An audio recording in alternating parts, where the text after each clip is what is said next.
शुल्क, पेपर फुटी विरोध कायदा, सर्व भरती MPSC मार्फत, नोकर भरतीतील भ्रष्टाचार, शाळा दत्तक योजना, समूह शाळा योजना। अरे थोड़ा पीछे चलो, सब आएंगे।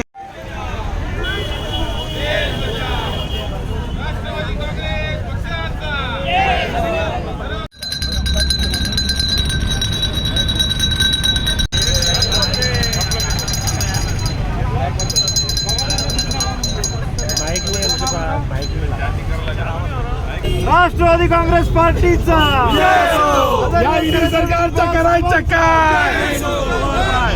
या ईडी सरकारचं करायचं काय? अरे संविधान बचाओ, संविधान बचाओ।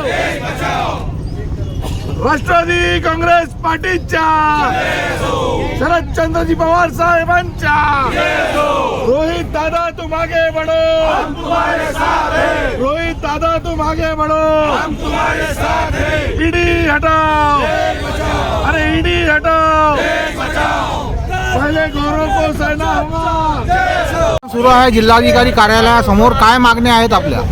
मागण्या हेच आहेत की भारतीय जनता पक्षाचं सरकार हे हुकुमशाहीचं सरकार आहे आणि हे हुकुमशाहीचं सरकार या देशामध्ये लोकशाही नष्ट करू पाहत आहे।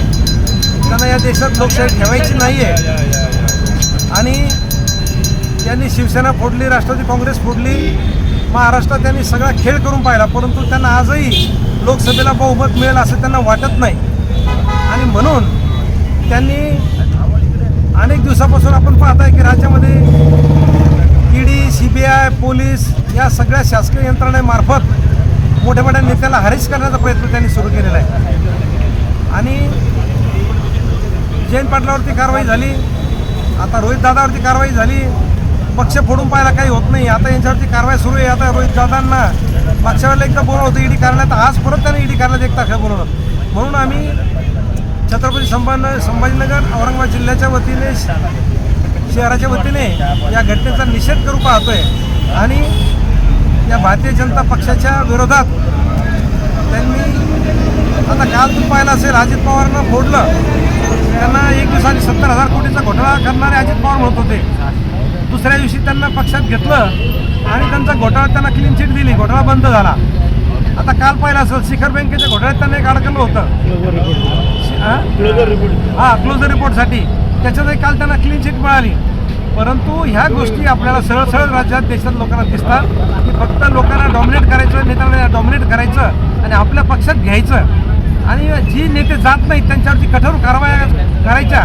म्हणून त्यांनी सगळ्या विरोधकावरती, शिवसेना असेल, काँग्रेस असेल, राष्ट्रवादी असेल, या सर्व नेत्यावरती कारवाया सुरू केल्यात। आज रोहित पवारांवरती कारवाई ते करतायत, त्या कारवाईचा आम्ही ठिकाणी जाहीर निषेध करण्यासाठी या ठिकाणी आज आम्ही थांबलो आणि घंटानाद आम्ही या ठिकाणी केला। जो घंटानाद यासाठी की त्यांनी जेवढे आजपर्यंत आमिष दाखवली, जेवढ्या घोषणा केल्या, तर प्रत्येक घोषणा लोकांना त्याच्यातून घंटा मिळाला, घंटा काही लोकांच्या हाती पडलं नाही आहे, म्हणून आम्ही त्याचा घंटा आंदोलन या ठिकाणी आज करतो।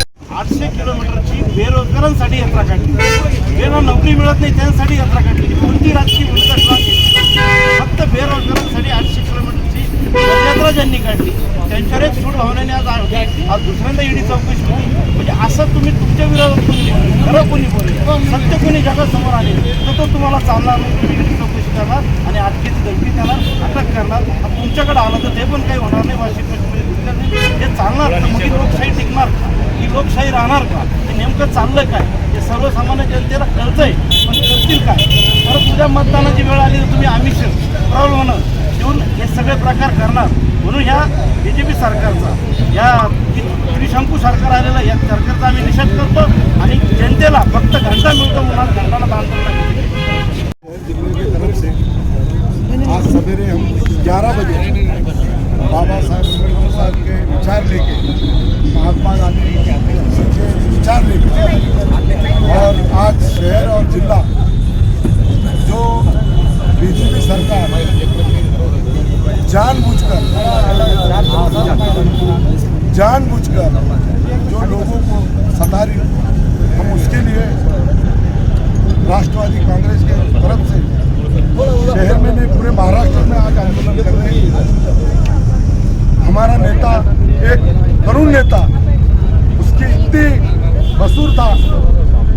गुना से नागपुर तक 800 किलोमीटर पैदल गया संघर्ष यात्रा लेकर।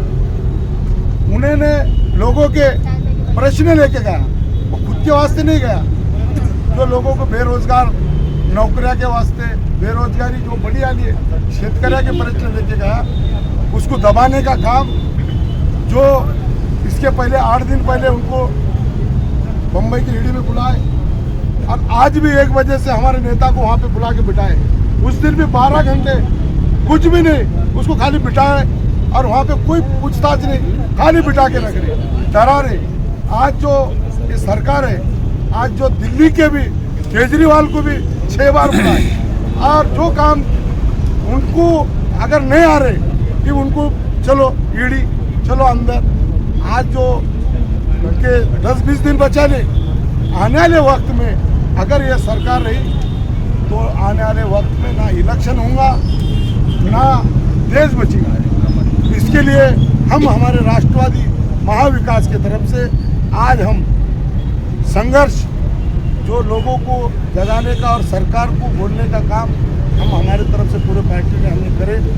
आज मैं इसके लिए हम सब जिला और शहर की तरफ से हमने यहाँ पे आंदोलन किया। घंटा बताने का क्या मकसद है? जो वादे करे थे तो उसमें का एक भी काम उन्होंने नहीं करे। जो भी करे, जो भावनिक करे, जो लोगों को जो आज परेशानी, बेरोजगार परेशानी, नौकरियां के लिए आज दर दर घूम रहे, उन्होंने जो वादे करे थे 15 लाख के जो देने वाले, उनका एक भी सफल नहीं हुआ।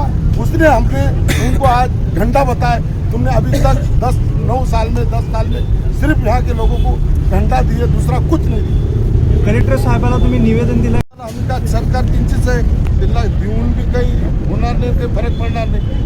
तिला ती कोर्टाचं ऐकणं गेले तर ते बाकीचं दुसरं काय, सरकारी त्यांचे तिने जे सांगितलं तीच करते, वरून जे आदेश आलं तीच काम आहे। तिला कुठं न्याय राहिलं सांगा तुम्ही, कोणतं न्याय राहिलं? बाकीचे आमचे बी काही 40 आमदार गेले, शिवसेनाचे 40 आमदार गेले, त्याच्यानंतर ती निर्णय आलं तर निर्णयाला काय झालं? चोर बी मालक आणि मालक बी मालक। अरे तुम्ही एकाला तर चोर म्हणा, एकाला मालक म्हणा, निर्णय कोणतं देते तिने?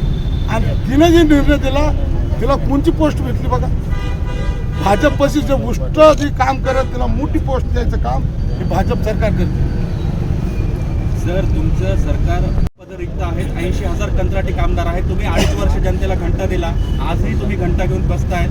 सत्तेत असताना तुम्हाला हे प्रश्न सुचत नाही आणि जेव्हा तुम्ही सत्तेत नसता तेव्हा तुम्ही हे प्रश्न घेऊन रस्त्यावर उतरता, कसं बघताय? त्याच्यामध्ये तुम्हाला सगळ्याला आपल्याला माहीत आहे त्यावेळेला कोरोनाचं कसं प्रेड होतं, त्यावेळेला माणसाला जीव वाचवायचं होतं, नोकऱ्या बघणार नाही होतं। तरी बी महाराष्ट्रामध्ये जी मुख्यमंत्री होतं ती महाराष्ट्रातच नाही भारतामध्ये आपल्या सगळ्यात 1 नंबरचं मुख्यमंत्र्यांनी काम केलं। आपल्या इथल्या आमचे नेते आदरणीय टोपे साहेबांनी जी महाराष्ट्रामध्ये काम केले ते तसं काम पुण्या भारतामध्ये बी काम नाही केलं। बाकी 2.5 वर्षामध्ये सगळ्यालाच माहित काय नोकऱ्या देतात, कोरोनाच होतं त्याच्यामध्ये जीव वाचवायचं काम होतं। आणि बाकीचं आता जर आली सरकार आमची तर सगळं मिळेल।